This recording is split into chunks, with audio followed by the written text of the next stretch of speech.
ሰላም ጤና ይስጥልኝ። የኦሪት ትምህርት ተከታታዮች እንደምን አላችሁ? እንደምን ሰንበታችሁ? የእስራኤል ቅዱስ ኃያል የተመሰገነ ይሁንና ዛሬም ከአድማጮቻችን የቀረበልን ጥያቄ አለ። ይህንን ጥያቄ በተመለከተ አብረን እንማራለን ማለት ነው። ጥያቄው እንዲህ ይላል። ለመሆኑ የኦሪት መጽሐፍ እንዴት ነው የሚጻፈው? በምን ነው የሚጻፈው? የሚጽፈውስ ሰው ምን አይነት ሰው የሚል ጥያቄ ነው። እንግዲህ እነዚህ ሶስት ጥያቄ ናቸው። ነገር ግን ወደ አንድ ማምጣት ይቻላል። ነገር ግን ያው ደግሞ ከዚህም ያልተገለጹም ሌሎችም አሉ ማለት ነው። እና በምን አይነት ነገር ነው የሚጻፈውስ? ጻፊ ብቻ ሳይሆን የሚጻፍበትም ደግሞ ነገሮች አሉ። በወረቀት ነው፣ በቆዳ ነው፣ ከምን አይነት ቆዳ ነው? ብዙ ሕግና ስርዓቶች አሉት ማለት ነው። ግን እንደሚታወቀው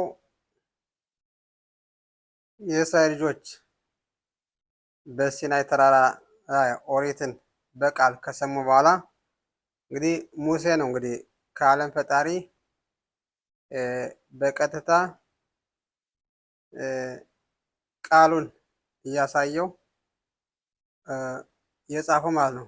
እንግዲህ መጀመሪያ የዓለም ፈጣሪ የኦሪት ቃል ወደ ጽሁፍ ወደ አሁን ዛሬ ወደምናየው ወደ ወረቀትና ወደ ቀለም ከመቀየራቸው በፊት በሰማይ ላይ እንደነበሩና ልክ በአየር ላይ እንደምናያቸው እንደምንታየው ነገር ማለት ነው።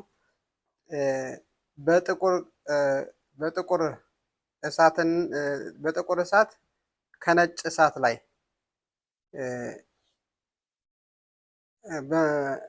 እንደሆነ አድርጎ ያሳየዋል ማለት ነው። ይህም እንግዲህ የሆነበት እንግዲህ በሰማይ ያለው ሆሜር ወይም ቁሳዊ ነገር የዚህ ምድርና በላይ ያለው የሰማይ ያለው የተለየ ስለሆነ ልክ ጽሁፉን እኛ ማንኛውም ጽሁፍ በእጃችን እንደማንጨብጠው ሁሉ በአየር ላይ እያንዳንዱን ፊደል ከመጀመሪያው ጀምሮ እስከ መጨረሻው ያሉትን 304805 የፊደል ቃላቶችን በደረጃ ነው እንግዲህ የጻፋቸው ሙሴ ማለት ነው። እንግዲህ ሙሴ ኦሪት የፈጀበት ጊዜም 1 ወር ከ7 ቀን ወይም 37 ቀን ነው ማለት ነው። ይህም ማለት እንግዲህ ሙሴ ከመሞቱ በ33 ቀን ውስጥ እንግዲህ የጻፈው ማለት ነው።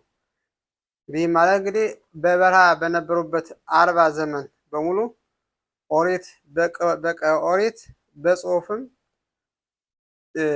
አልነበረም ማለት ነው። ስለዚህ በቃል ብቻ ነው የነበረ ማለት ነው ለ40 ዓመታት ያህል ማለት ነው።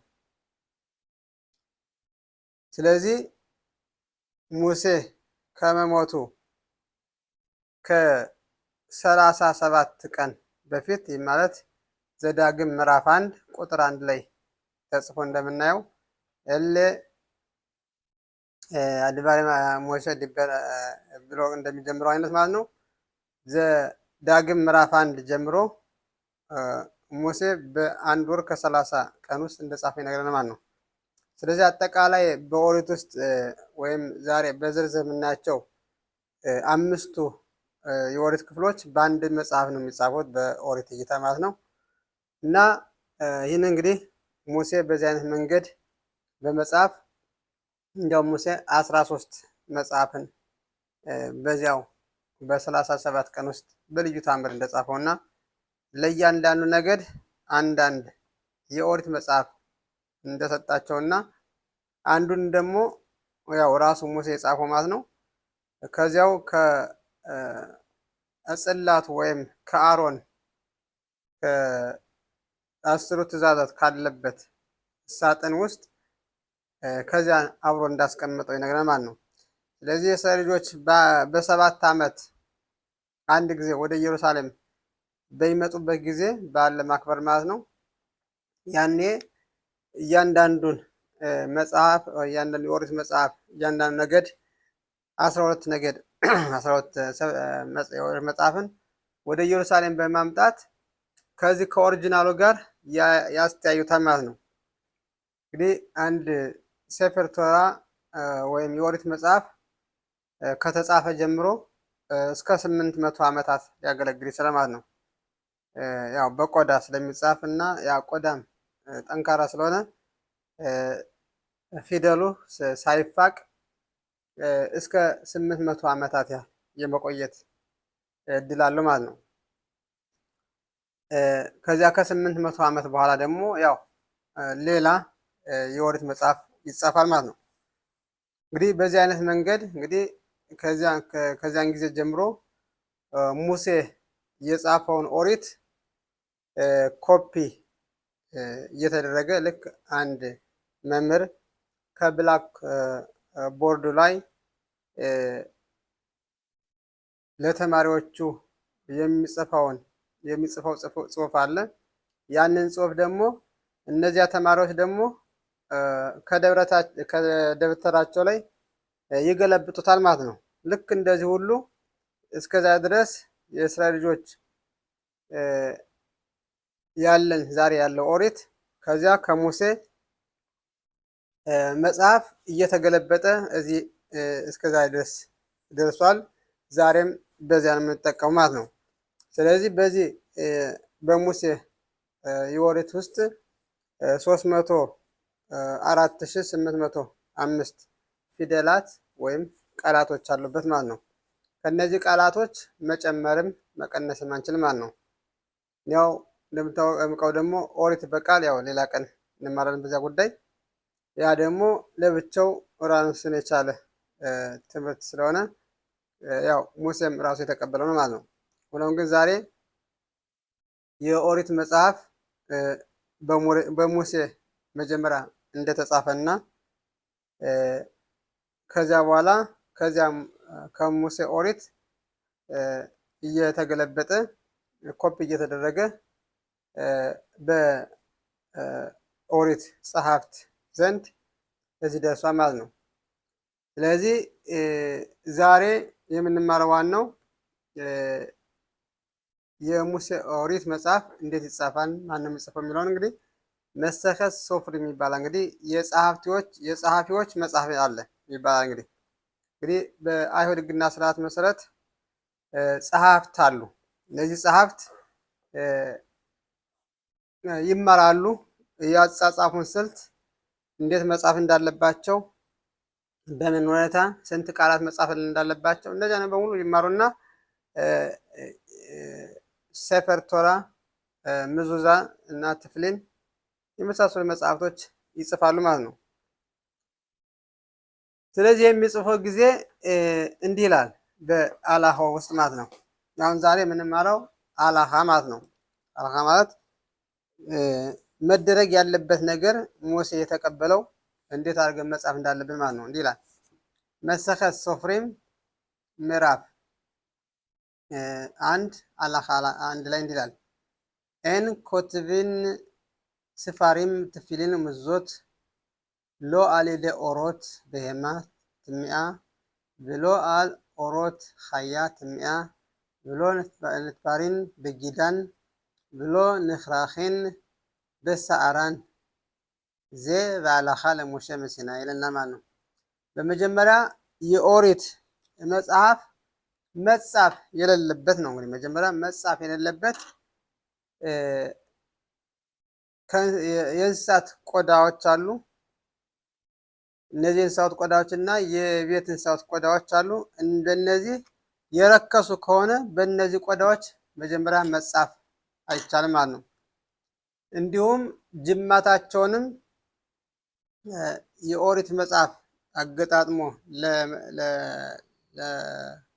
ሰፍቶ ለመያዝ በአንድ አድርጎ ለመያዝ እነዚያን ጅማታቸውንም መጠቀም ክልክል ነው ማለት ነው። ምክንያቱም የረከሱ እንስሳቶች ስለሆኑ ማለት ነው። ለዚህ መጀመሪያ ነው። ቆዳቸውንም መጠቀም አይቻልም። እንዲሁም ጅማታቸውንም ተጠቅመው በዚያ የኦሪት መጽሐፍ እነዚህን ትፍሊን ምዟን እነዚህ ሊያዘጋጁ አይችሉም ማለት ነው። እየተከለከሉ ናቸው። ምክንያቱም ቆዳ እንስሳዎቹ የረከሱ ስለሆነ ማለት ነው። ከዚያ ሁለተኛው እንዲህ ይላል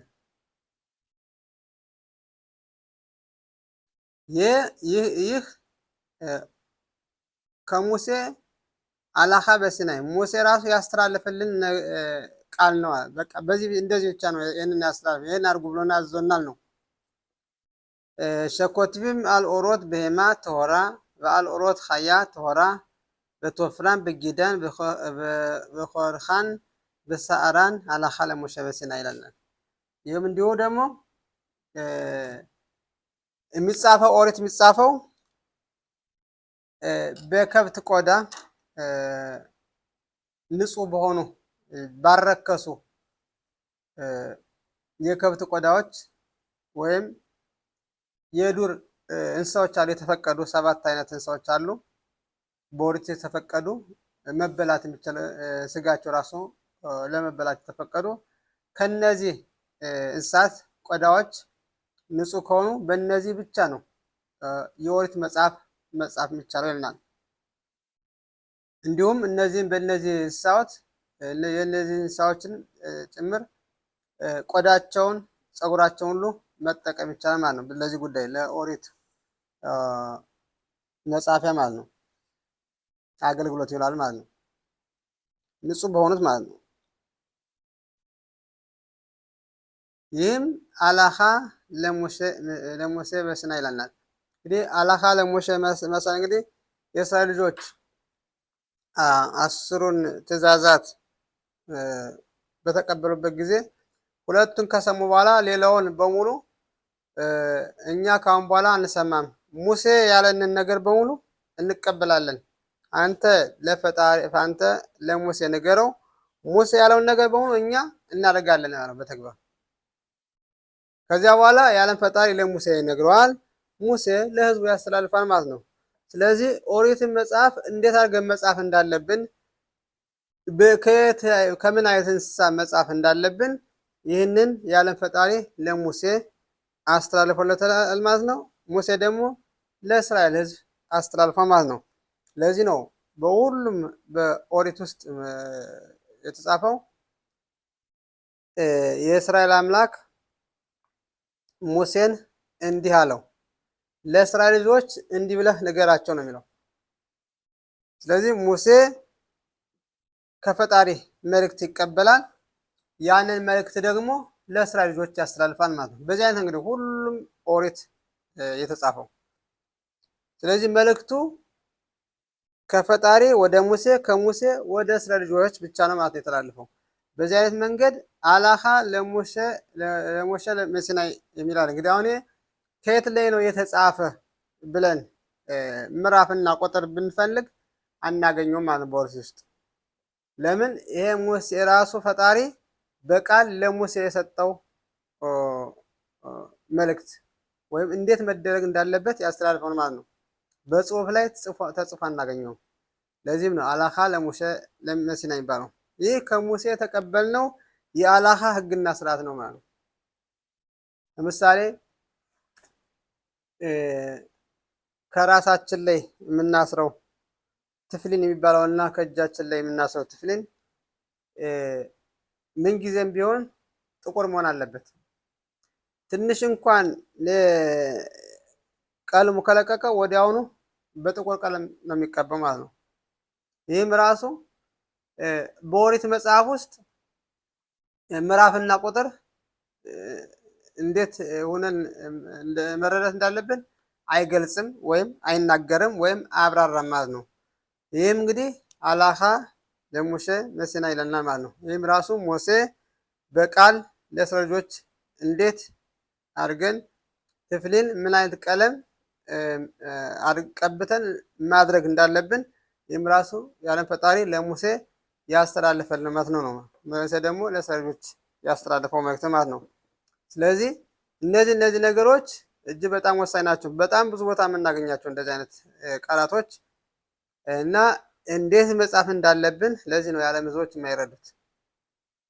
ስለዚህ ሙሴ ለእስራኤል ልጆች ያስተላለፈልን መልእክት ከፈጣሪ ዘንድ ተቀብሎ ማለት ነው። ይህ ነው ማለት ነው። ለዚህም ነው ሙሴ ታማኝ ነቢይ ወይም መልእክተኛ ተብሎ በፈጣሪ ዘንድ የተረጋገጠ ማለት ነው። ሌላው እንዲህ ይላል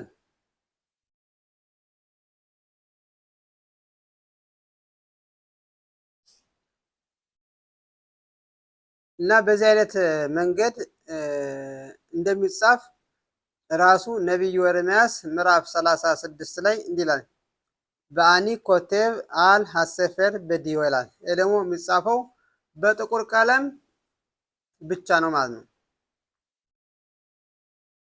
በሌላ ቀለም አይቻልም።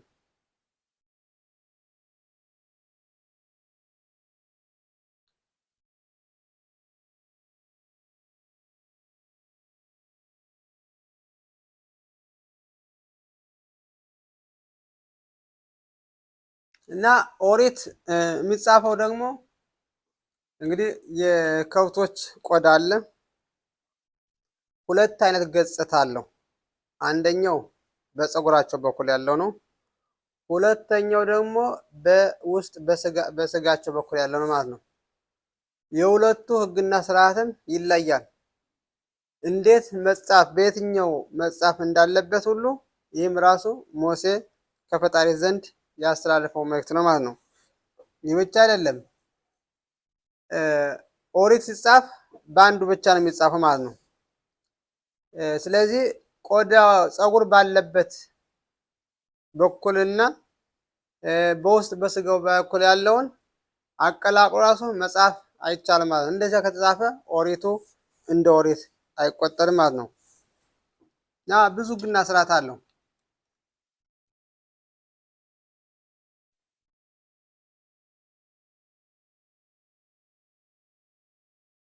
ይህንን ሕግና ስርዓት መቀየር ወይም መለወጥ ወይም ማሻሻል ፈጽሞ አይቻልም።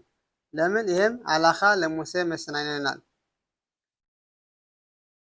ሼም ሽና ባዜ ውባዜ ሽኤን ኮሪምቦ ይህንን የአላኻ ለሙሴ በሲና የሚለውን ሕግና ስርዓት ተከትሎ ያ ጸሐፊ ሰው ካልጻፈው ኦሪቱ አይነበብም ማለት ነው። ራሱ ጭራሽ በህዝብ መካከል ሙሉ አይደለም። ፈጣሪ ያለው ነገር አልተስተካከለም። ፈጣሪ ያለው ሙሉ በሙሉ 100% መሆን አለበት ማለት ነው።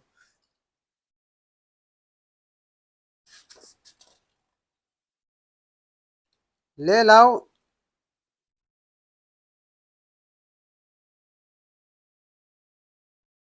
በማንኛውም ቀለም ኦሪት አይጻፍም። በቀይም ሆነ በሌላ አይነት በወርቅ ቀለም ሆነ ኦሪት አይጻፍም። እንደዚያ በወርቅ ቀለም ወይም በቀይ ቀለም በኦሪት ውስጥ ከተጻፈ ያ ኦሪቱ ለህዝብ ራሱ አይነበብም ማለት ነው። ፈሱል ነው ማለት ነው። ስለዚህ ያ መጽሐፍ ይገነዛል እንጂ ከህዝብ ወጥቶ አይነበብም። ምክንያቱም ፈጣሪ ያለው መልእክት ያስተላለፈው መልእክት በተግባር አልተፈጸመምና። ስለዚህ መልእክት ፈጣሪ ያለው መልእክት በትክክለኛ በተግባር መሆን አለበት ማለት ነው። ስለዚህ ነው እነዚህ ጸሐፍት ሰዎች ከመጽሐፍ ከመጀመራቸው በፊት እነዚህ በሙሉ ሂደቶች መማርና ማወቅ አለባቸው ማለት ነው። ሌላ ደግሞ ተጨማሪ አልሃ ወይ ወላኛው ለብቻው የኛው ራሱን የቻለ ሌላ ትምህርት አለው። በምን አይነት ቋንቋ የሚጻፍ ነው የሚለው ነው።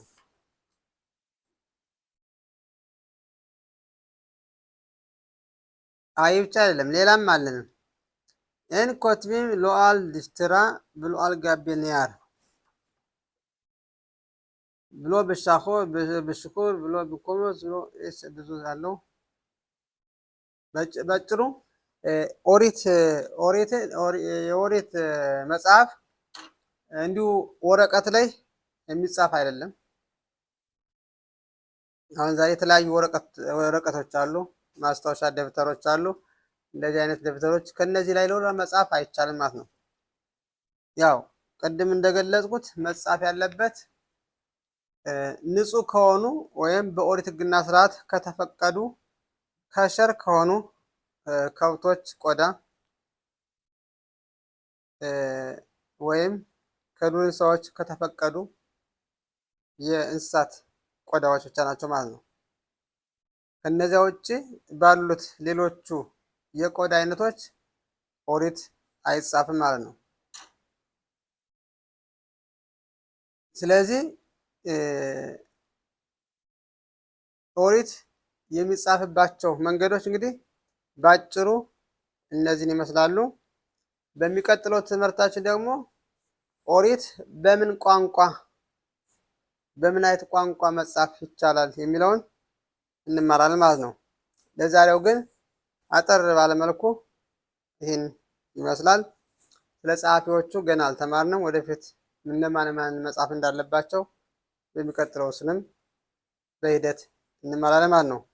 ዛሬ የተማርነው ሙሴ ኦሪትን ከፈጣሪ ዘንድ ተቀብሎ እንደጻፈውና ከዚያ ጀምሮ ደግሞ በየትውልዱ ከሙሴ ከዚያ ከኦሪጂናሉ ኦሪት ኮፒ እያደረጉ እስከዚያ ድረስ ያንን እየቀዱ ዛሬም ድረስ ያ ኦሪት ከኛ ጋር መኖሩን እና በንጹህ ቆዳ በማለት